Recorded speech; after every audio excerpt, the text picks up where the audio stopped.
മാന്യസദസ്സിന് വന്ദനം. കൂട്ടുകാരി, നിങ്ങൾക്ക് കഥ കേൾക്കാൻ ഇഷ്ടമല്ലേ? ഞാൻ പറയുന്ന കഥയുടെ പേരാണ് സുന്ദരി പശുവും മാൻകുട്ടിയും.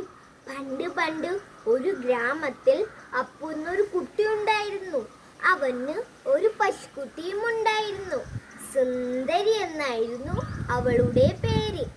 എന്നും രാവിലെ അപ്പു സുന്ദരിയും കൂട്ടി പുല്ലുമേയാൻ പോകുമായിരുന്നു. ഒരു ദിവസം പുല്ലുമേയുന്നതിനിടയിൽ സുന്ദരി ഒരു മാൻകുട്ടിയെ കണ്ടു. പല പ്രാവശ്യം കണ്ടപ്പോൾ അവർ ചങ്ങാതിമാരായി. ഒരു ദിവസം മാൻകുട്ടി ചോദിച്ചു, സുന്ദരി സുന്ദരി, നീ എന്നോടൊപ്പം കാട്ടിലേക്ക് പോരുന്നു?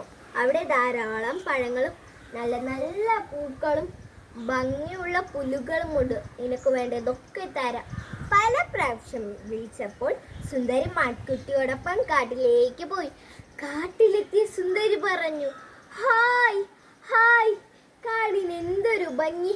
എത്ര എത്ര പൂക്കൾ, എത്ര എത്ര പാടങ്ങൾ, ഭംഗിയുള്ള പുല്ലുകളുമുണ്ടല്ലോ.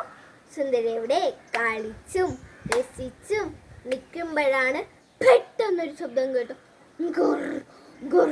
സുന്ദരി പേടിച്ചു പോയി. സുന്ദരി പറഞ്ഞു, മാൻകുട്ടി മാൻകുട്ടി, എന്താണ് ആ ശബ്ദം? മൃഗങ്ങളൊക്കെ പേടിച്ചോടുന്നുണ്ടല്ലോ. കൂട്ടത്തിൽ മാൻകുട്ടിയും ഓടാൻ തുടങ്ങി.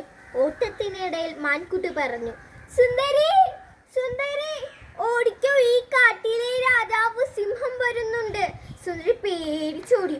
ഓട്ടത്തിന്റെ ഇടയിൽ സുന്ദരി ചോദിച്ചു, മാൻകുട്ടി മാൻകുട്ടി, ഈ കാടിനെ കുറിച്ചുള്ള ഭംഗിയെ കുറിച്ച് പറഞ്ഞപ്പോൾ അപകടങ്ങളെ കുറിച്ചൊന്നും പറഞ്ഞില്ലായോ? അതെന്തേ? എനിക്കൊരു കാര്യം മനസ്സിലായി, പരിചയമില്ലാത്ത കൂട്ടുകാരെ പെട്ടെന്ന് വിശ്വസിക്കരുത്. ഇതും പറഞ്ഞ് സുന്ദരി വീട്ടിലേക്ക് പോയി. പാവം അപ്പു. സുന്ദരി കാത്തി വീട്ടിൽ പഠിക്കാൻ ഉപ്പുണ്ടായിരുന്നു.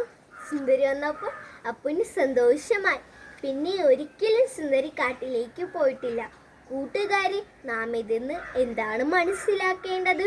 പരിചയമില്ലാത്ത കൂട്ടുകാരെ പെട്ടെന്ന് വിശ്വസിക്കരുത്. നന്ദി, നമസ്കാരം.